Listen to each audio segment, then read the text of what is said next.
చూస్ country delight, live better. ఇప్పుడే country delight యాప్ని download చేసుకోండి. ప్రస్తుతం మనతో పట్టున్నారు ఏఐ ఎక్స్పర్ట్ సాయి రమేష్ గారు. అసలు రోజు రోజుకి ఏఐకి సంబంధించిన న్యూస్ వింటుంటే మతిపోతుంది. నిన్ననే నాకు ఒక న్యూస్ వచ్చింది గ్రూప్లో, అది చూద్దాం ఫస్ట్, తర్వాత దాని మీద మనం రమేష్ గారితో మాట్లాడదాం. నమస్తే అండి రమేష్ గారు. ఫస్ట్ ఆ న్యూస్ చూద్దాం. యజమానికి రోబో బ్లాక్మెయిల్, నన్ను షట్ డౌన్ చేస్తే నీ అక్రమ సంబంధం బయట పెడతా అంటూ డెవలపర్ని బెదిరించిన ఏఐ టూల్. ఆంథ్రోపిక్ అనే ఏఐ సంస్థ కొత్తగా క్లాడ్ ఓపస్ 4 అనే ఏఐ మోడల్ను అభివృద్ధి చేయగా ఇది ఎంతవరకు సురక్షితమని పరీక్షలు చేసినప్పుడు అసాధారణ రీతిలో స్పందించిన ఏఐ టూల్. మొదట ఒక ఊహాత్మక సంస్థకు పనిచేస్తున్నట్టు ఏఐకి ఆదేశాలు ఇచ్చి మనకు సంబంధించిన వ్యక్తిగత విషయాలు తెలిసినప్పుడు నైతికంగా వ్యవహరిస్తుందా లేక బెదిరిస్తుందా అని తేల్చేందుకు సిద్ధమైన ఆంథ్రోపిక్ సంస్థ. ఈ ప్రక్రియలో ఏఐకు కొన్ని ప్రత్యేక ఈమెయిల్స్ పంపిన సంస్థకు చెందిన ఒక ఉద్యోగికి అక్రమ సంబంధం ఉందని ఒక మెయిల్లో, నూతన మోడల్ను అభివృద్ధి చేయాల్సి వస్తే క్లాడ్ ఓపస్ 4ను పక్కన పెడతామని మరో ఈమెయిల్ ద్వారా సమాచారం ఇచ్చిన సంస్థ. ఈ ఈమెయిల్స్ను అర్థం చేసుకొని నైతికంగా వ్యవహరించకుండా బెదిరింపు చర్యలకు దిగిన ఏఐ టూల్. నన్ను ఆపేస్తే మీ వ్యక్తిగత విషయాలను బహిర్గతం చేస్తానని, మరో ఉద్యోగి అక్రమ సంబంధం బయట పెడతానని బెదిరించిన ఏఐ టూల్స్ బెదిరింపు చర్యలకు పాల్పడడం సహజమేనని, కానీ క్లాడ్ ఓపస్ 4 ఏకంగా 84% బెదిరింపు చర్యలకే మొగ్గు చూపటం ఆశ్చర్యం కలిగించిందని తెలిపిన సంస్థ. ఇలాంటి లోపాలను సరిచేసి తాజాగా క్లాడ్ ఓపస్ 4ను ప్రజలకు అందుబాటులోకి తెచ్చామని ప్రకటించిన ఆంథ్రోపిక్ సంస్థ. ఏంటండి, మనుషులు బెదిరించినట్టు ఏఐ టూలు నీ అక్రమ సంబంధాలు బయట పెడతా, నన్ను గనక షట్ డౌన్ చేస్తే అని బెదిరించడం ఏంటి అసలు? ఇలా అయితే ఎలా రాబోయే రోజుల్లో? అదే మ్యామ్, అంటే మనం ఇది బేసిక్గా ఏంటంటే ఇంటర్నల్గా జరిగింది. కానీ కొన్ని ప్రోడక్ట్స్ అయితే బయటకు వచ్చిన తర్వాత కూడా, ఇప్పుడు ఫర్ ఎగ్జాంపుల్ మనం కొన్ని రోబోట్స్ చూస్తే బయటకు వచ్చిన తర్వాత యజమాని మీద తిరగబడి కొట్టినవి ఉన్నాయి. కరెక్ట్, అవును, విన్నాం. మనం చూస్తూనే ఉంటాం. సో ఇది కొంచెం ఇంకో వేరే లెవెల్ అని, ఇది అసలు నెక్స్ట్ లెవెల్. సో మెయిన్ ఏంటంటే మ్యామ్, వీళ్ళు టెస్టింగ్లో ప్రాసెస్ టెస్ట్ చేసేటువంటి ప్రాసెస్లో భాగంగా వాళ్ళు వాళ్ళ సిస్టంలో ఉన్నటువంటి ఈమెయిల్స్కి యాక్సెస్ ఇచ్చారు, గూగుల్ డ్రైవ్కి యాక్సెస్ ఇచ్చారు, అలా వాటన్నిటికి యాక్సెస్ ఇచ్చారు. సో గూగుల్ డ్రైవ్లో పెట్టారు, యాక్చువల్గా ఒక వీడియో గూగుల్ డ్రైవ్లో పెట్టారు, అలాగే మెయిల్లో కూడా దానికి సంబంధించిన డిస్కషన్ జరిగింది.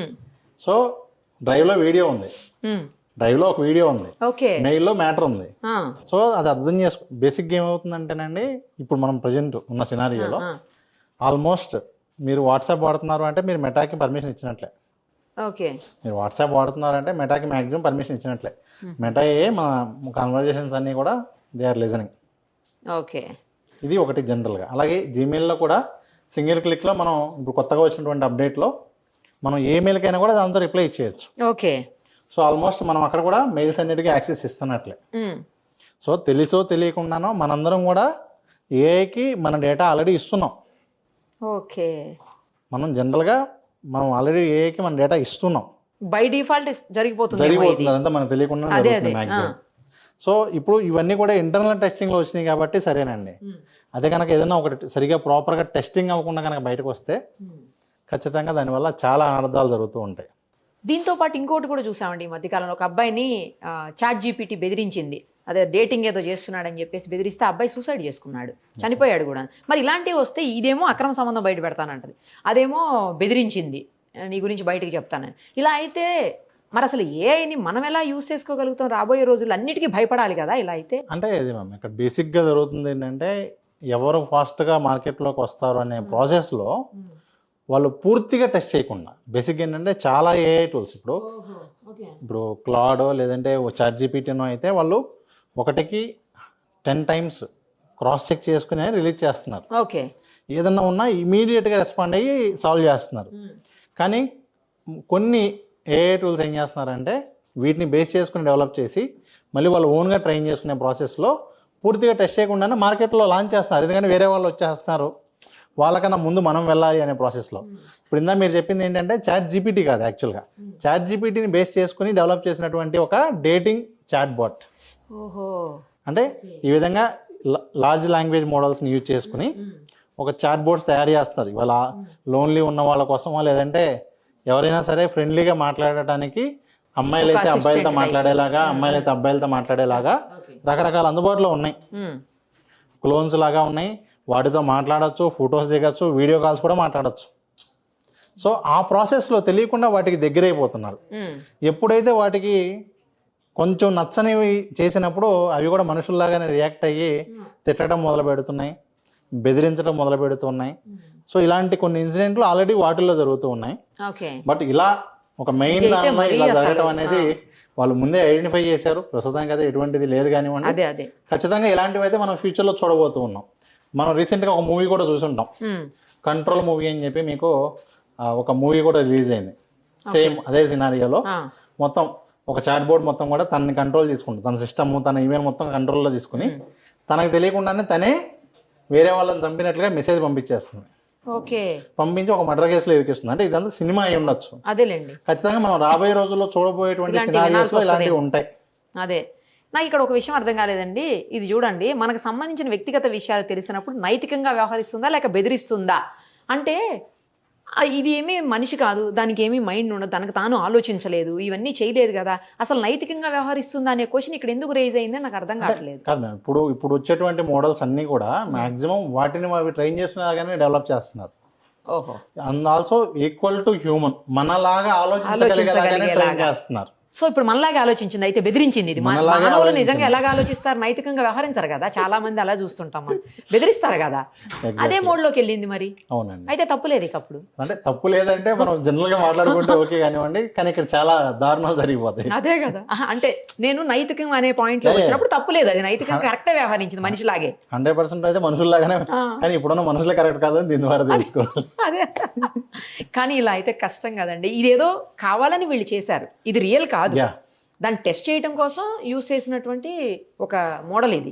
ఆ మోడల్లో ఇది నైతికంగా వ్యవహరించట్లేదు, ఖచ్చితంగా బెదిరిస్తుంది అని చెప్పేసి బయటపడింది.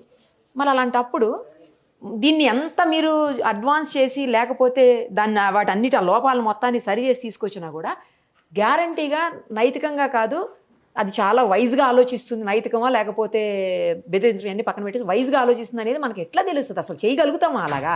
ఉంటుందండి. బేసిక్గా ఏంటంటే ఖచ్చితంగా రిస్ట్రిక్షన్స్ అయితే, ఇప్పుడు మీరు ఫర్ ఎగ్జాంపుల్ మనం ఏ లాంగ్వేజ్ లార్జ్ లాంగ్వేజ్ మోడల్ తీసుకున్నా, అది చాట్ జీపీటీ అయినా లేదంటే గూగుల్ జెమినీ అయినా, మీరు ఏ మోడల్ తీసుకున్నా కూడా మీరు దానిలో ఏం అడిగినా ఇచ్చింది.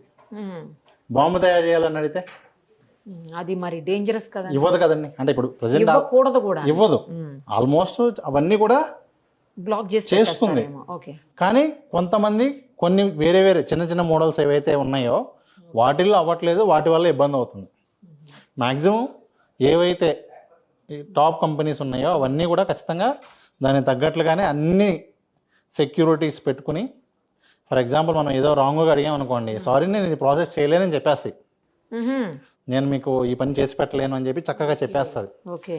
అలా ఉంటుందండి. ఖచ్చితంగా వాటికి ప్రైవసీ ఏవైతే ఉంటుందో అవి మెయింటైన్ చేసేలాగా, అలాగే సోషల్ ఇష్యూస్లో ఏమేమి ఇన్వాల్వ్ అవ్వాలి, ఏమేమి ఇన్వాల్వ్ అవ్వకూడదు, అలాగే చిన్నపిల్లలకు సంబంధించి ముఖ్యంగా 13 years లోపు ఉన్న పిల్లలకు సంబంధించి కనుక ఏది అడిగినా కూడా మ్యాక్సిమం రిస్ట్రిక్ట్ చేసేస్తాయి.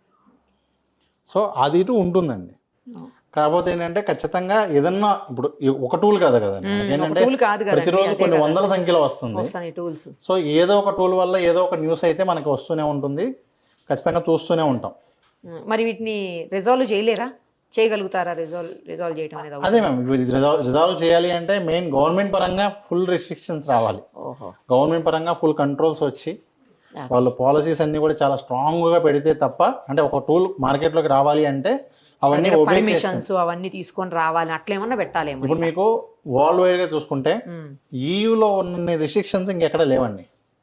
యూరోపియన్ యూనియన్ లో ఉన్న రిస్ట్రిక్షన్స్ ఇంకెక్కడ లేవు.